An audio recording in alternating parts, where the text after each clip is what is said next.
Howdy, howdy, traders. It is Thursday. Time for the open mic. All right, so let me get in here real quick. See if we can get anybody in the chat to have these discussions. And I'm going to... Nope, that's not the one I want. There we go. I will, of course. Morning, TM. How are you doing today? Post the links so anybody with StreamYard is free to join me. And we're just going to discuss a couple things. So picked up some books. I'm going to show off the books I got. And a really cool AOK and some of the things we have coming up, of course, over the course of the next week or so. This weekend, I am going to be at Wasatch Comic-Con in West Valley, Utah. It is a creator inspired con. It's a con that we have here in Utah. The gentleman at the nerd store, the brothers Charles and Roger, put it together that allows, and they bring in creators and you know, we've got vendors there and that type of thing. But they set it up so admission's free, so anybody can just walk in and enjoy a con and meet these creators and that type of thing. They're doing it with Free Comic Book Day, of course. That's where they have the Nerd Store, one of their two stores in the Valley. So very cool. If you're in Utah, in the area, West Valley, it's at the Valley Fair Mall in West Valley.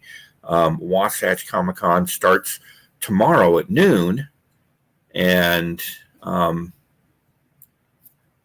goes Friday and Saturday. So actually I've got an AOK from Fable and also one from Bobby D. So some pretty cool stuff. And speaking of the devil, Fable is popping in to say howdy. I missed the Blame Fable show yesterday. We had a bunch of stuff going on behind the scenes. Trying to get some bags and boards. It's insane. We've been trying to get some bags and boards for a couple of weeks now. And it's just been nuts. Just nuts. So I think we finally got them coming. So that's a big plus. I'm actually... ordering for not only myself, but Hive Comics and Black Cat Comics here in town. So, you know, got a large order and everything goes along with the first time ordering from Comic Pro line, but they have been great. That's for sure. I agree. Bobby's AOKs are so cool. What's really cool about Bobby's AOK, so he'll send me books and stuff, but all the backing boards, like the backing boards he doodles on all of them. So very cool Deadpool doodle that he did there. Like Bobby is a killer artist, and I'm sure these were used probably for Lame or Frame on Rod's channel. So if you're not watching Lame or Frame, check it out. I sponsor the show. Really happy to be working with them. You know, Bobby is an extremely talented artist. So I keep all of his backing boards, and he send me stuff to press and then send out to CGC. And what I'll do is I'll swap out the backing boards, and I got a stack of Bobby D backing boards that I just keep hanging around for whatever reason because I dig his artwork. So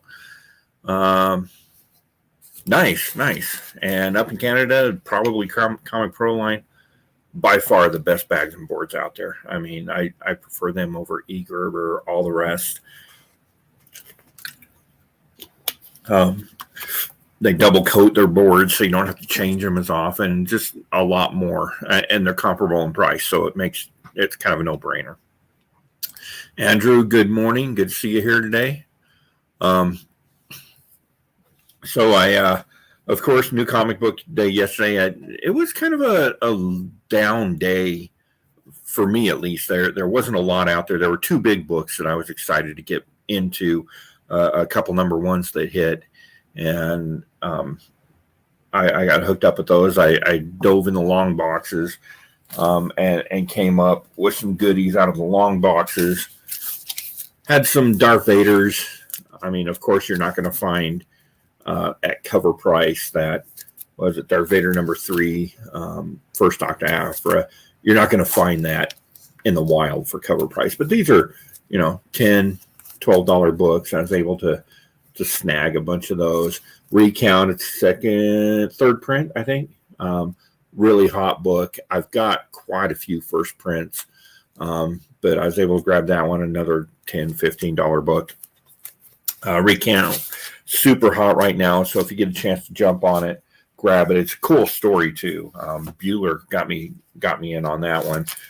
And then I was able to pick up 6 Astonishing Ant-Man.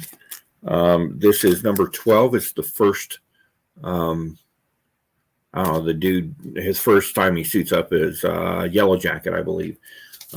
So that's, a pretty hot book right now. It's up like 30%, something like that, and just kind of shooting all of a sudden because they announced he's going to be in the next movie. So grabbed a hold of a stack of those. We'll be doing some of those in the auction coming up.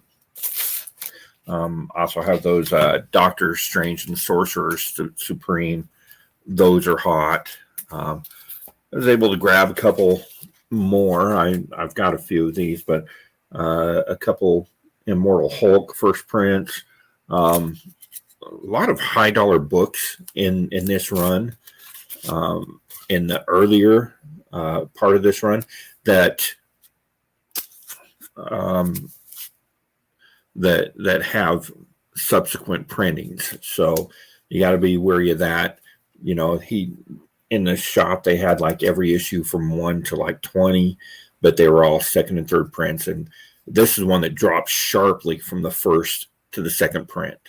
So if you get a second print of this, just be aware that it's, a $4 book, whereas the first print of number 2, number 3 are going to be like $20 books.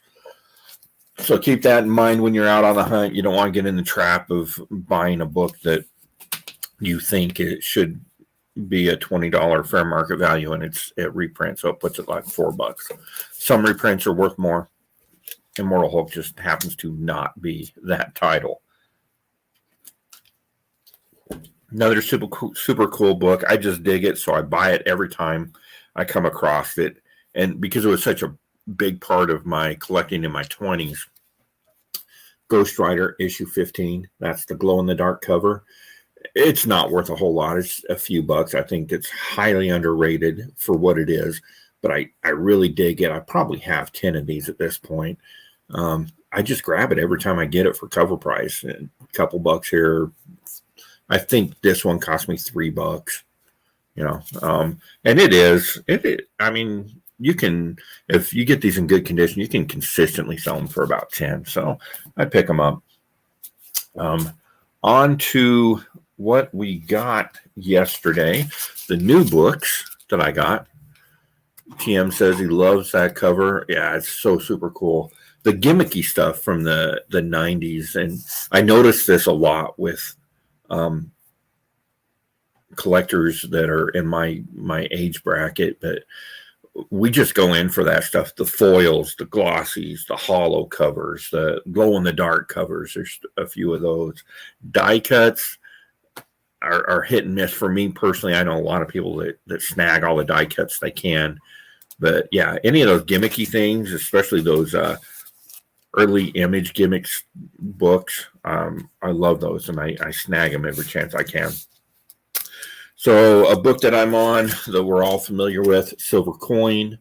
Of course, it's an anthology. It looks like we're going back to kind of maybe the 1400s, Pilgrim times.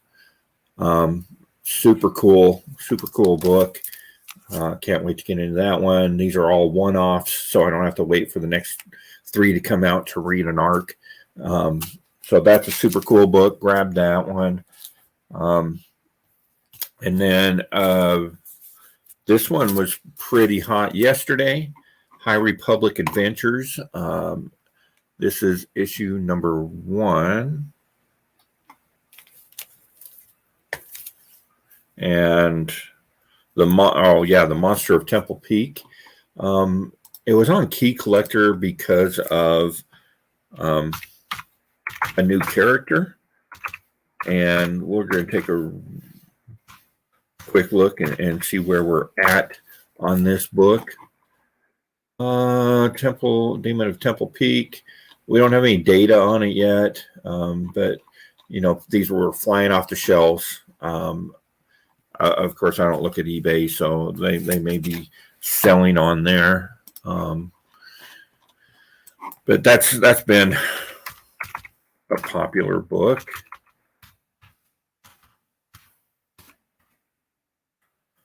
The Monster of Temple Peak.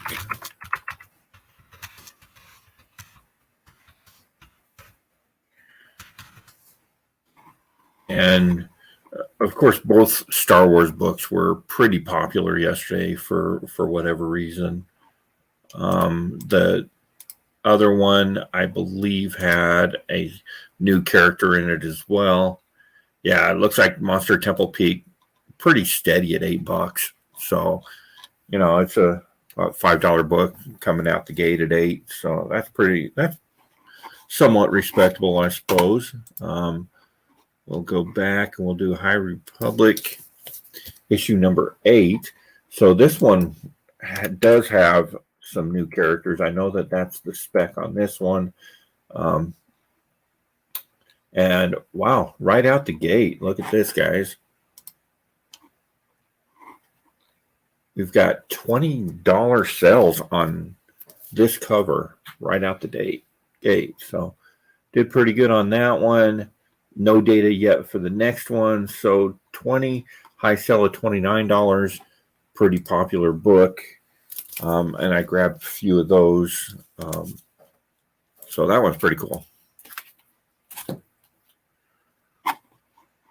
Mars popped in to say hi. How's it going, Mars? Good to see you.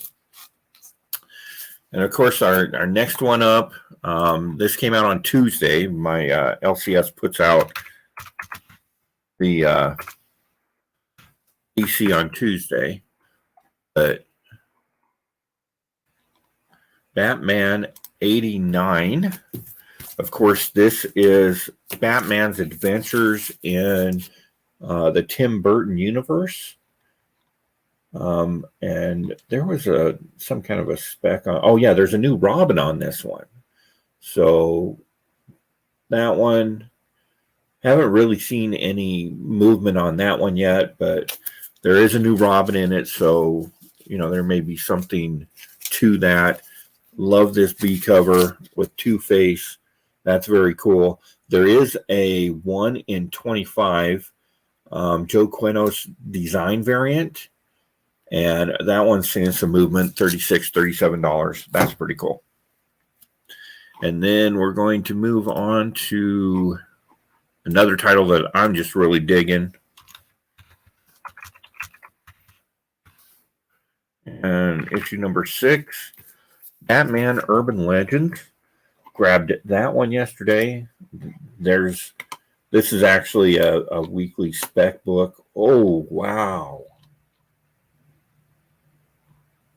And it's this A cover that everybody's after. Check this out. $49.99 raw comic average. This was released on Tuesday, and it's already at $50. Let's check sales data. Yeah, selling consistently. 50, 49, 49. I do not believe there's any ratio variant on it. There's the B cover and what was that? Suicide Squad cover.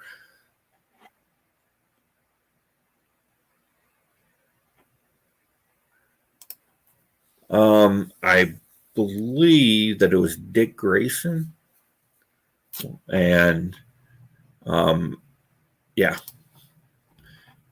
Andrew, whoa, yeah, $50. Can you believe that?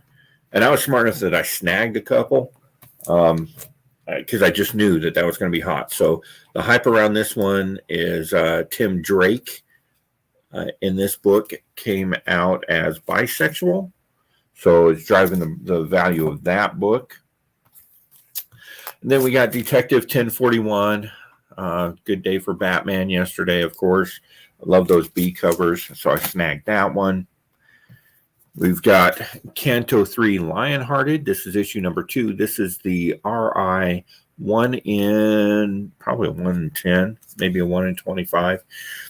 I haven't even started reading this book yet. So, actor-wise, I'm not sure. I know that whoever it was, I can't remember the actor's name that played Robin in those old Batman shows, but he was not the first choice. And they were going to put a Robin in the first Batman movie, and then they backed out of that because it didn't fit Burton's vision.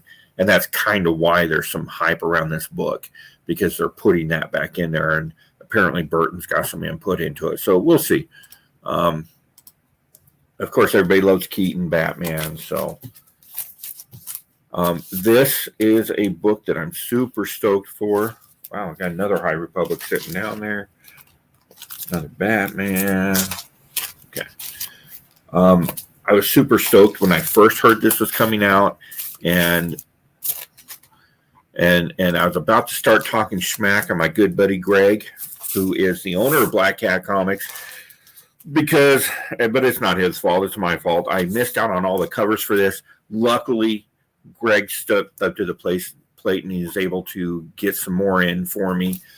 Kiss issue number 1, we got Fandom Obsession, and this is a good thing about having the comic shop that I do, because Greg that's all he does is books, right? So he's right on top of all this stuff.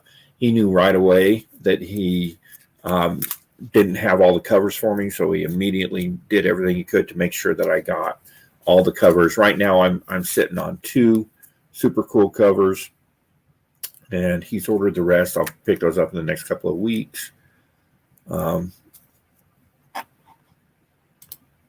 Yeah, my introduction to Kiss was going to see their concert in 1976. So, very cool stuff. I actually admit, I don't know if he's actually paying a whole lot of attention, but it looks like I may have an extra ticket to go see the Kiss concert next month. So, Greg, if you're listening, if I end up with an extra ticket, I'll drag you along if you're interested. All right. Then we've got, of course, Daredevil number 33. This has been the best Daredevil run in years. Really cool. Just a great run. And then everybody knows where my heart lies. I've got my stack of Defenders. So some very cool covers. Defenders number 1 just started. I haven't read it yet, so I'm not sure who the lineup is going to be. It looks like we got the Question in there. Of course, Doctor Strange, Silver Surfer. Some very cool stuff. Love that cover. That's very cool. That's the Deadpool anniversary. Then you've got the Momoko. So I grabbed a couple of those. Don't be fooled. I know Cover Price is listing this at $30. This is a regular open order cover. Doesn't have a lot of value to it. But there is a 1 in 50 variant on this cover. Has some purples in it. Much more colorful. So if you come across that one, it's like selling $85. So they need to check their algorithm, get that under control. And of course, the 1 in 25, I was able to land that one for a good deal. Really cool. Andrew Lopez, that one's popular right now. It is. We all know how I feel about Momoko. That is one of her better covers. That's one of the hits for sure. But that is still a Cover Price book. Don't get fooled in looking at data, because the 1 in 50, which is a variant on this cover, is the one that's driving up in value. John Thomas, good to see you today. How's it going? So got some cool books there. And speaking of the Defenders, that brings us to our AOK. So I sent out the call. I was 1 book away from finishing my entire Defenders run, that 1970s classic Defenders run. And my intent, once I get that finished, is to start reading it from book 1 all the way through 153. So this came in the mail from, I didn't realize it was double bagged there. This came in the mail from Fable. Of course, everybody loves Fable. My Defenders number 12 completes my run. I am ecstatic to have it. That is so funny. I forgot I have my green screen turned on, so Hulk is kind of... That's actually a fire engine somehow. Oh, speak of the devil. Speak of the devil. What is up, my friend? What's going on, Rogue? Not much, man. Dude, thank you so much. That is a beauty. That is a beauty. Brother. Anytime, brother. How does it look? Because the seller was like very fine, and you know me. I know my grade's a little bit, but what do you think? Yeah, it's at least very fine. At least, I mean, it's in perfect condition. I don't even see any ticks. There's no breaks. Really well centered, which is really strange for that era. A lot of them were seriously kind of offset. So, yeah, it looks fantastic. Good, man. I'm glad it made it to you safely. Got a place of honor for it in the collection. Get rid of the tape. Check out the back. Yeah. Well, there's a little bit of soiling on the back, but I can clean that up if I ever get around to it. But yeah, I appreciate it so much, man. That means the world to me. That's I finally have that run. The least I could do for you. You've done so much for us in the Bad Batch and just the community in general with C3 and everything, man. That is the least we can do. Dude, speaking of C3, you're going to dig this. So everybody loves Bobby Delgado, right? Bobby's our man. So Bobby D sent some books in. I'm doing an auction on the 21st for C3. And okay. I've actually been talking to Cardboard Crazy, and the whole C3 thing is going to go insane. But Bobby sent in some books. Oh, I didn't even notice that. That's insane.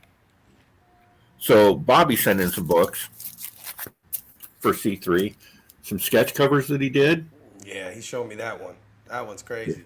That's pretty cool, isn't it? Heck yeah. That's insane. Bobby's the best, man. Okay, so that one's cool. I mean, that's just cool. Any way you look at it, that's cool. Wait till you see this one, though. Did he show the other one to you? Which one? I got to see the Ha-Ha? No, he didn't show me that one. Ha-Ha, issue number 1. That's just wicked. That is sick. And I didn't notice this till just now when I held it up, but he's got the sketch, little demon on the shoulder there, a photo of somebody. That's crazy. It kind of looks like a photo of me, with old belly poking out there that he drew over. And yeah, pretty cool stuff. We're going to get these out to the community. We're going to include them in the auction.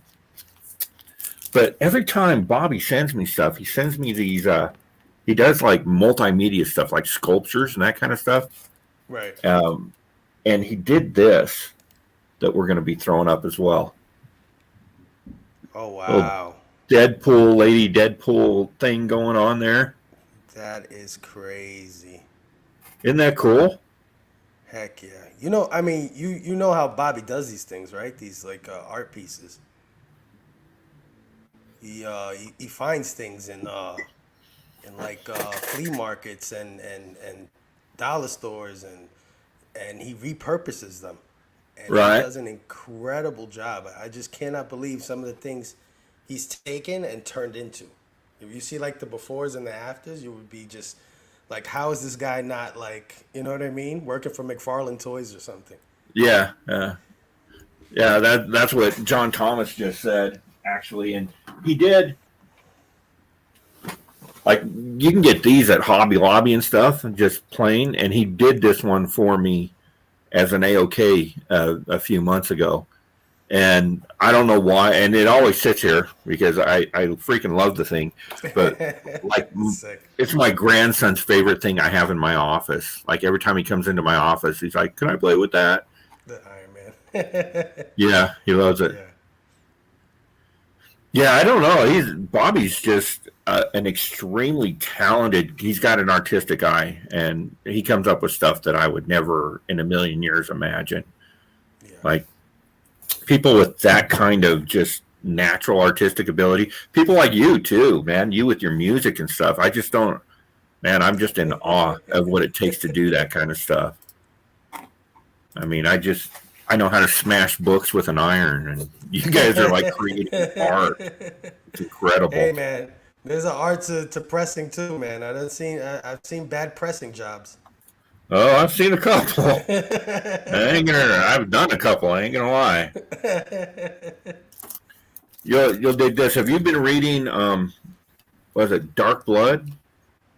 No, I passed Is on that the Dark name of the Blood. book? It's like super cool, but the Hive guys hooked me up with a couple of their newest exclusives. Uh oh. Yeah, That's Dark like Blood. crazy exclusives. I gotta see this. And you know I love some Hive, but Heck yeah. check that out. Wow. Isn't that crazy? That is amazing.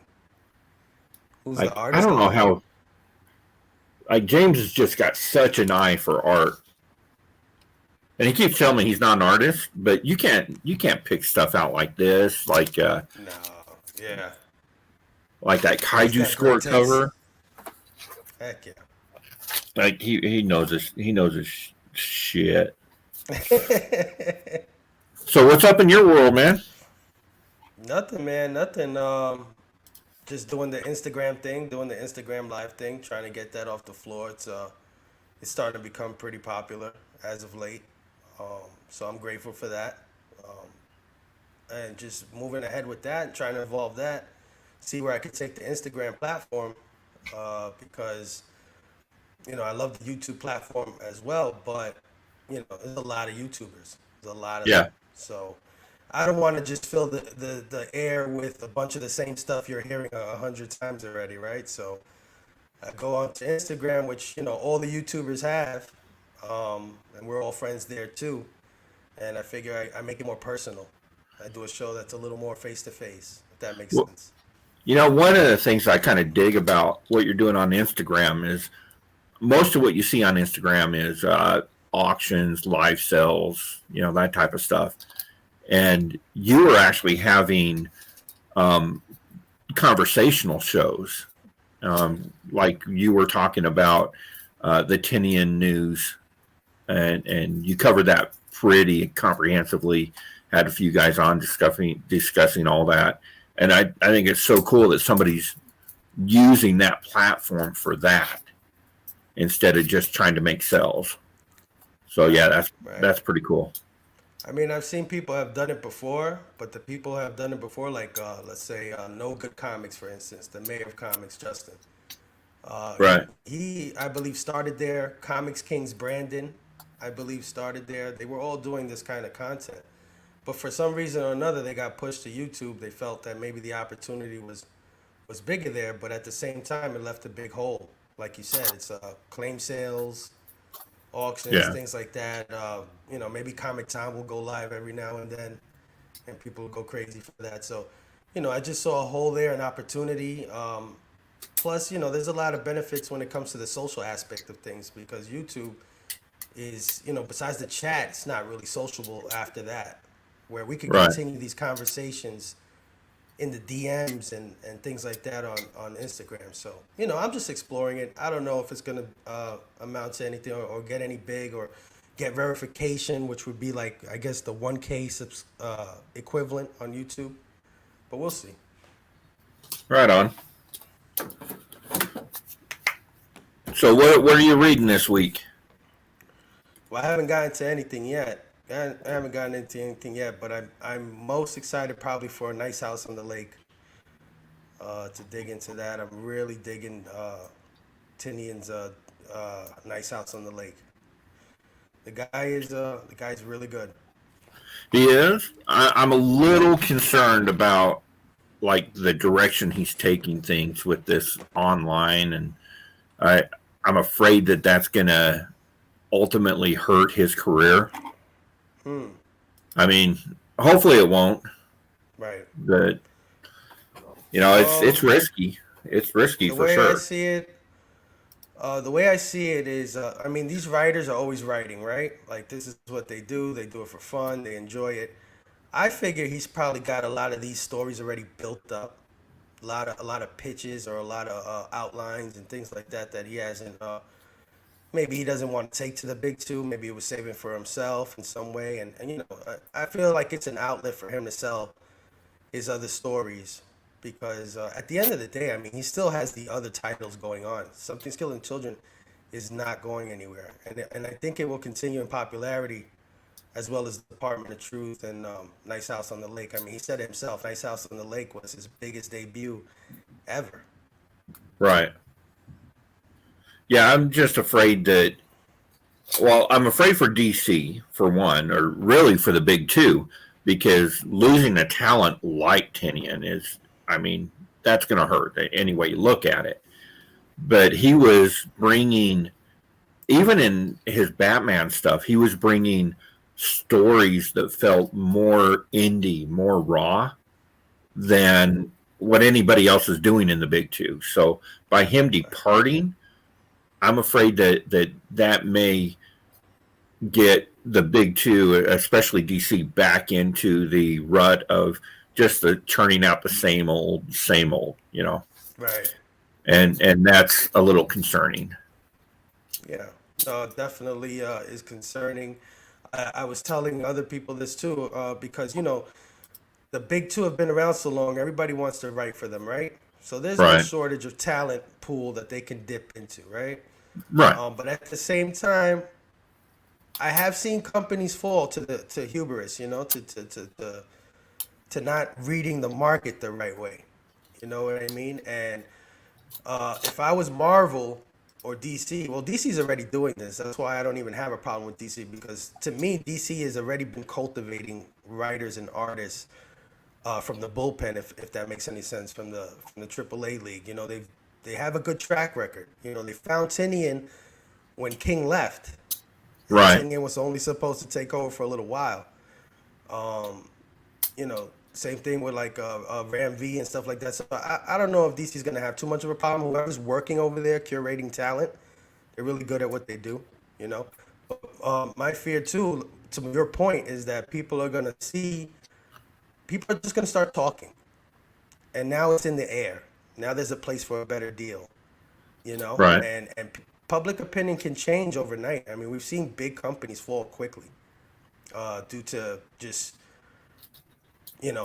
a mass movement of whatever thought. I'm tired of variants. I'm tired of gimmicks. I'm tired of events. Things like this. Yeah. It'll be interesting how to see how they handle it, and I do see that like some of the older talent that got away from the big two, Rob Liefeld, um, even McFarlane. I mean, these guys are starting to kind of come back around and be like, all right, I'll step into DC and write Batman for a few months. So, it may be good for them to kind of dip their feet back into it and give them an opportunity to show us why we thought their stuff was so cool to begin with. Absolutely. That's why the other You day, know, but that's why the other day I was saying they should really get um, Jim Lee back on Batman. hmm, I mean, I know that he's a big wig now, but he can write Batman. He knows that character, and he could write some good Batman. yeah, it'll definitely be interesting. It'll definitely send some waves out in the media and stuff like that if they did that. But people are worried about the big two getting hurt by this, and I'm more worried about the indies getting hurt by this. Because I'm pretty sure Aftershock and Ablaze and all these other little tiny studios, Titan Comics. I mean, I don't know what their margins are. I don't know how razor thin their margins are, but if all the big writers are skipping indies completely to go to digital Substack, that might be an Right. issue. Yeah, I don't think that would happen because our community of collectors are so physically media driven that we have to have the floppies. I followed you. You actually had 3 or 4 different conversations about this on your Instagram, whether it was on your channels or somebody else's, and I was following along with all that day. And the one overwhelming thing every time you asked, "Are you going to switch to digital?" is everybody was like, "I'm never switching to digital. I mean, I'm always going to buy floppies," and I think that's where we're at. I don't think our Right. community wants digital. No. I mean, I will read digital. The Right. like Comic Tom is putting these comic tags in all of his boxes now, where you Mm. get digital trade paperbacks from Scout, Oh, and that's that's cool. great. So I can read it Yeah. on my tablet, but I still own every issue of them all because it's such a good book, right? So That's right. you know, That's right. it's a hobby. The collecting's a hobby, and I don't think we're ever going to get away from that. No. But, at the same time, digital may be a lot bigger than we perceive. We might be so stuck in our old ways of physical media that we haven't even bothered to peek at the numbers that's going on over there. I mean, Substack wouldn't be able to afford this if they weren't doing something, something wasn't going right over there. You know Right, what I mean? So we might have to take a look at how big this audience is, and it might be an audience that is just separate. We coexist.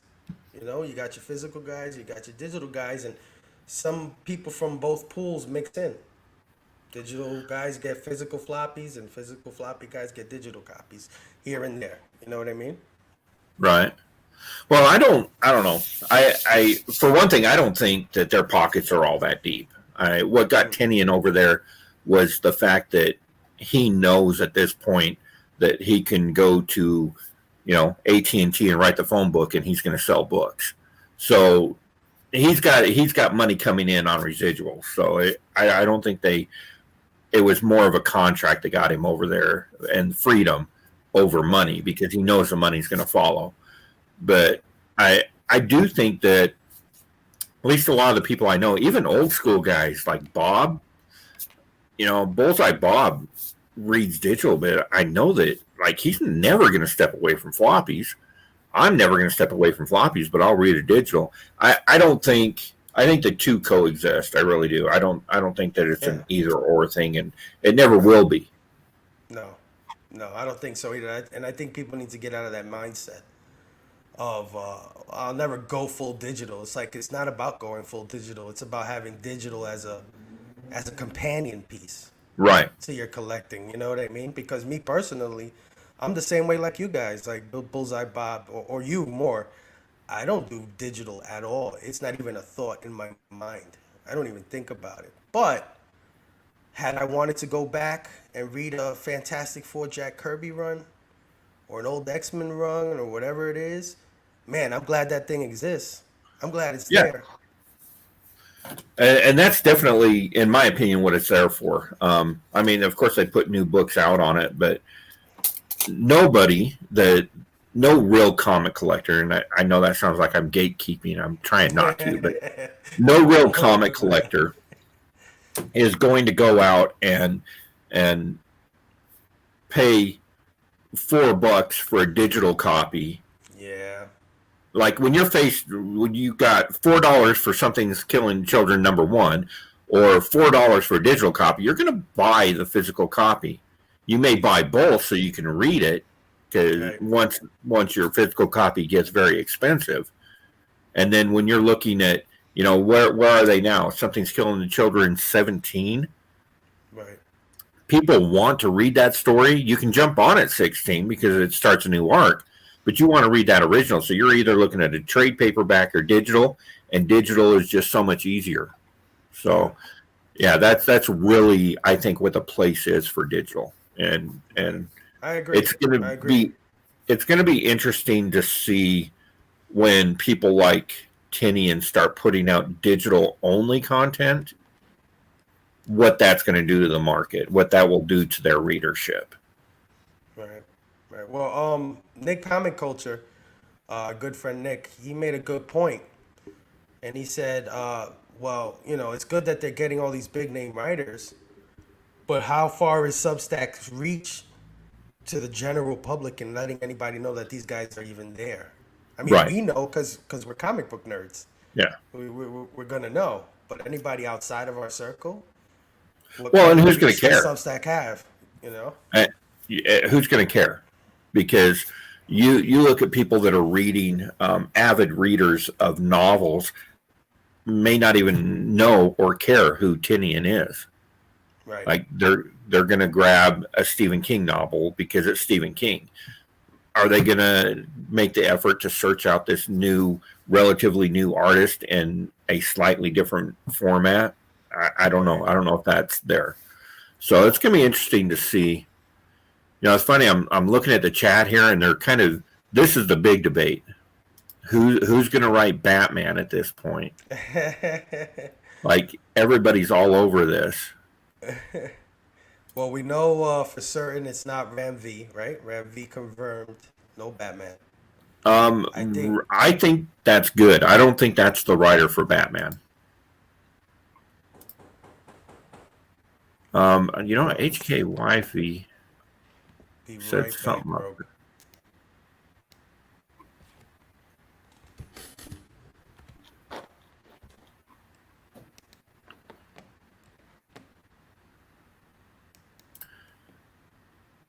But I think a good fit for Batman would be N.K. Jemisin. I think that's how Jemisin. The writer of Far Sector. Far Sector has kind of got that.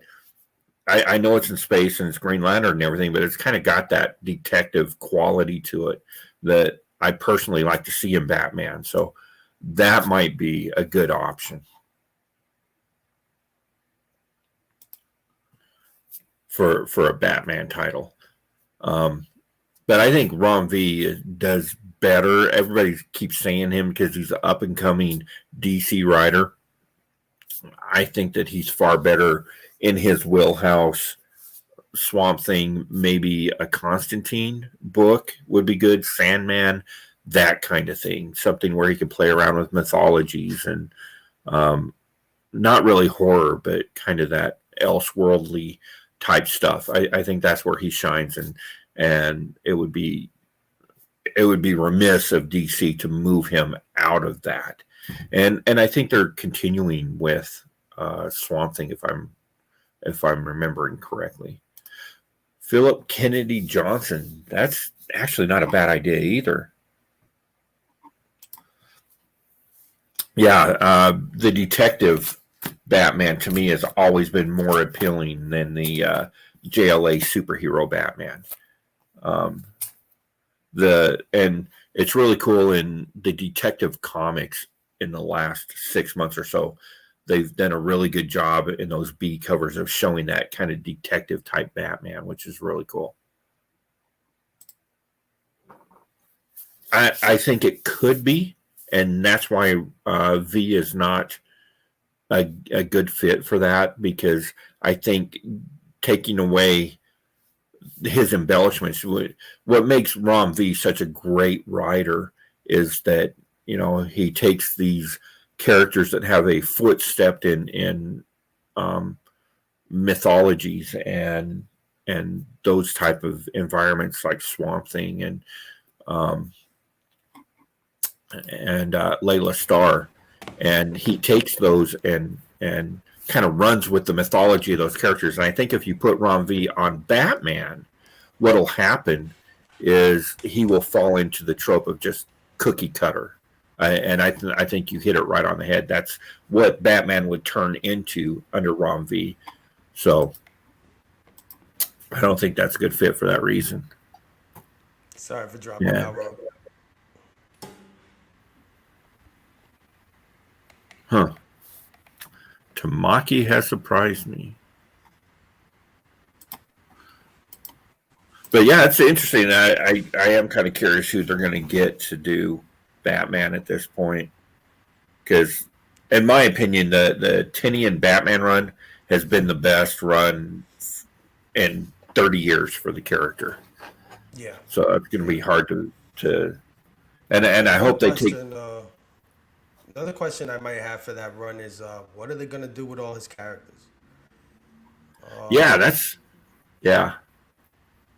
Are they gonna give him a proper respect? I mean, I'm gonna say yeah, because I'm sure DC has some sort of toy licensing deals and stuff, and they chomp at the bit to put a punchline or whatever. But just in case, what do you think? Because in the past, we've known these companies to sometimes bury a writer's characters just because, I don't see with. I mean, I really like, especially this book, Urban Legends.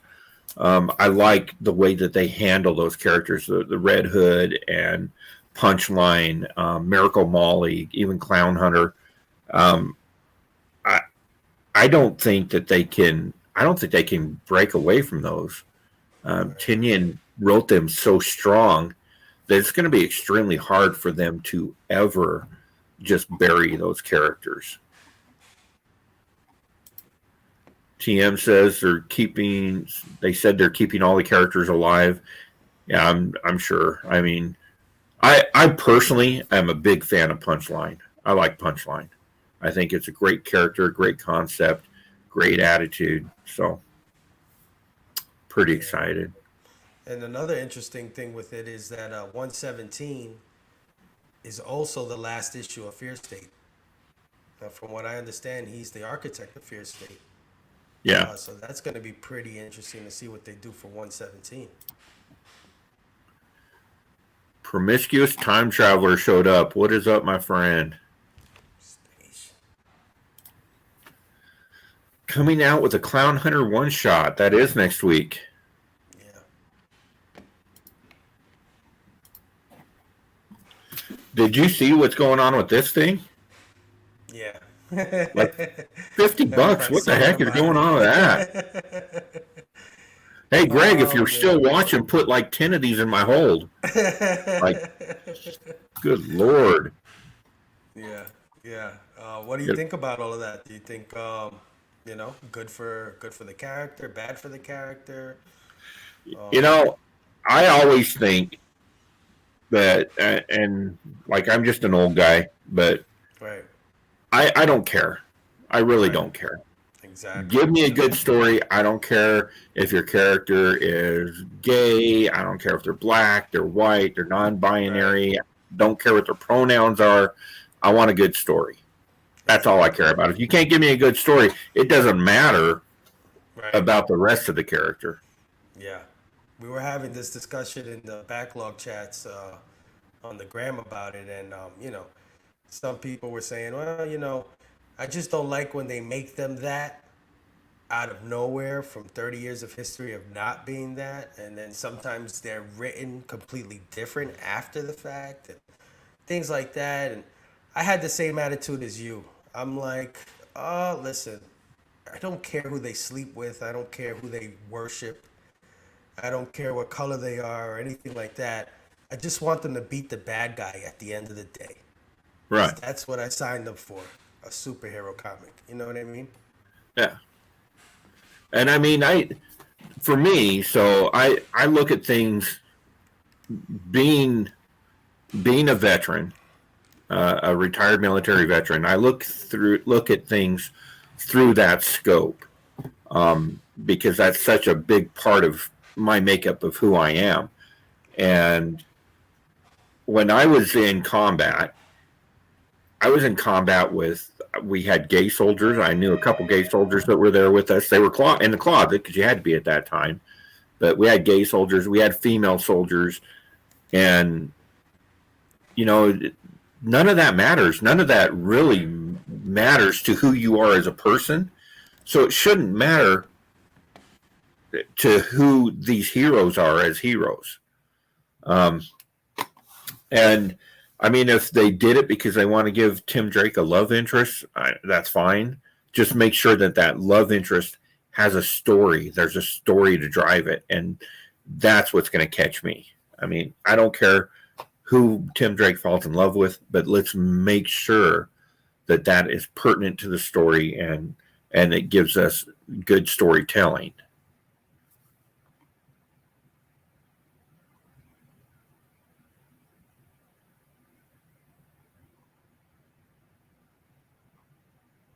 Let's see. A new version of Scarecrow. Interesting to see that. I think I agree.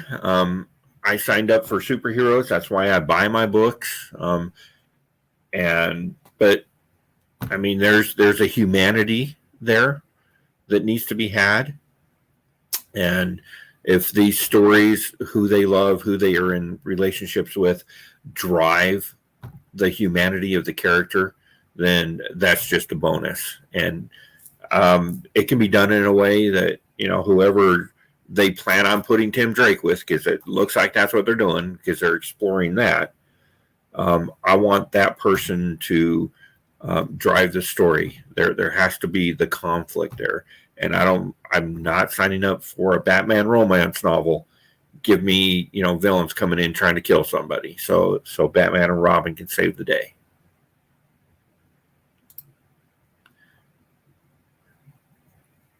Well, and TM, I think that's the thing. We don't want it to change who the character is at their core. And as long as they don't do that, I don't care either way. Bobby, thank you, my friend. I just was showing off your donations to the charity auction that's going down on the 21st. Show those again real quick. We got a really cool Bobby Delgado original. He's even got his white American Cancer Society shirt. My wife saw that and she's like, oh, that's so cool. Loving that. And of course, haha number 1. Not sure how you got my high school yearbook photo, but so cool. I can't wait to auction those off. Those will go to some big fans, I'm sure. That is just, your demon on that is wicked. I might use that in a D&D campaign. That's so cool.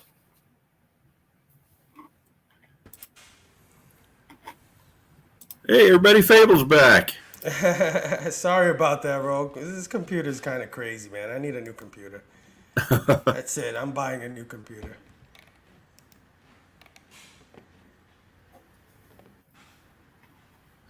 Yeah, I can see that being an issue. I don't know. I am obviously a bit more conservative than the next person, but I think that comic books kind of skew towards people that are a lot more accepting. So I don't think that it's really, even when you get to older collectors like myself, I don't think having, different characters, more diverse characters are really going to affect us much. My wife saying, thank you, Bobby. So cool. She is my superhero. Station, Bobby, station. Yeah. What? All right, we got to check it out, guys. Oh. So he's saying this is his self-portrait. I'm pretty sure that's my high school yearbook photo. I'm pretty sure. That one is so cool, dude. So cool. Finish the fight. Wow. Nice. I didn't notice that. That's super cool. I may have to archive that one, put it in some Mylar with a clear backing board so we can see both sides of it. I might have to, I don't know, can I bid on my own auction? Is that shady? When is your thing going down again, Rogue? We're doing that the 21st, which is Madame Rogue's birthday. We're going to be going live for 6 hours. We're going to be doing it from 2 in the afternoon till 2 to 8 Mountain Time. I've talked to Cardboard Crazies. He's going to show up. Talked to Hive Comics yesterday, and they're going above and beyond. So if you like those Hive comic covers, there are going to be a lot of them to be had. They're giving me slabs. They're giving me, exclusives, all that stuff. We've got Bobby Delgado stuff, cardboards donating stuff. I've got a box over here that I'm throwing stuff into as I'm picking it up. So it's going to be a lot of books. And it's an important cause, too, because all the money that we're raising is going to help reopen the Hope Lodge for people to stay at when they're undergoing cancer treatment. So very important cause. That's awesome. Yeah, that's awesome. I'm so humbled by the community, especially after C3 and seeing how much money you guys raised and all of the community members that pitched in and threw things in. I mean, it's amazing. It's amazing. Yeah, it's pretty awesome, and it's actually inspired a much bigger movement. When Cardboard decided to do this, he was just going to do the 24-hour thing, donate to, and maybe if it took off, do it, every year type thing. And it's really, the way it's taken off has just been incredible. And the buy-in from the community has been amazing. And it's changing lives. We don't really see it. We're just comic book people, so we want to be our own little superhero and help support something, right? Exactly. But the people that are affected by cancer, like a $5 donation means all the difference in the world. That could be the $5 that cures the disease, and then we move on to something else. So I gotta highlight this one. She snuck in here, Janet Shar. That is my sister. So everybody say hi to my sister.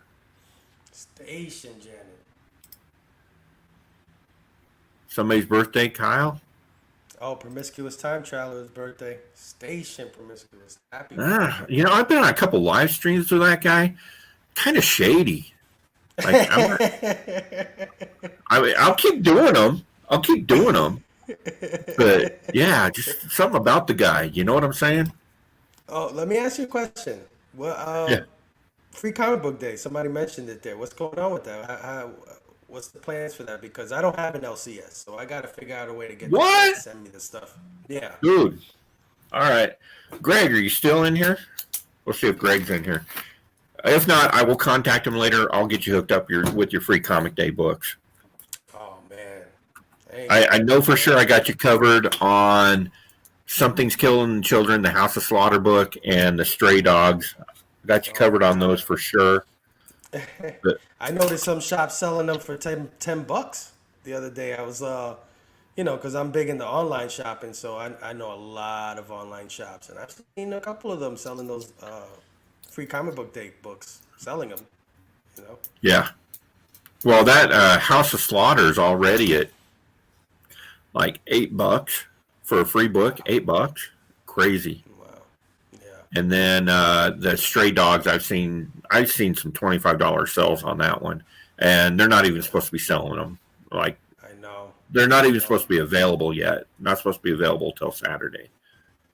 But yeah, I work closely with my local shops, so I'll grab as many as I can. We'll get you hooked up. Oh, thank you so much, Rogue. Yeah, unfortunately, all the LCSs are 45 minutes to an hour away from me, and it's just a lot of trouble getting there. New York traffic is insane. So. You live in New York and you're an hour away from a shop? That's crazy. Yeah. Well, I'm in the Bronx.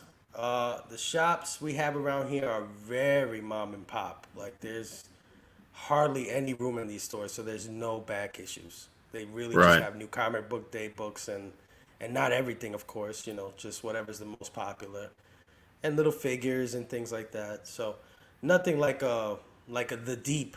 I don't know if you've ever seen where Robbie from Pop Culture Philosophers works, but The Deep is basically a warehouse, and this thing is huge. So nothing like that. The closest thing to that is Midtown Comics, and that's in the heart of the city. And sometimes it's just, especially with this COVID stuff, a lot of people don't want to get in the subways. You know what I mean? Wow. Dude, Move to Salt Lake. We got comic shops all over the place. Well, if God is good to me, as He always is, we'll be in North Carolina soon. Oh yeah, that's great comic country there, man. Yeah, yeah. There's some cons out there and a good community out there, so I can't wait. Nice, nice.